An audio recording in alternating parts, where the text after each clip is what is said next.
It's 3 a.m. I'm just trying to reheat a cold slice of pizza, right? I put it in, hit 30 seconds, and then I'm standing there, hovering like a ghost, waiting for the timer.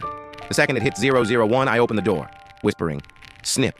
No beep, no sound, maximum stealth achieved.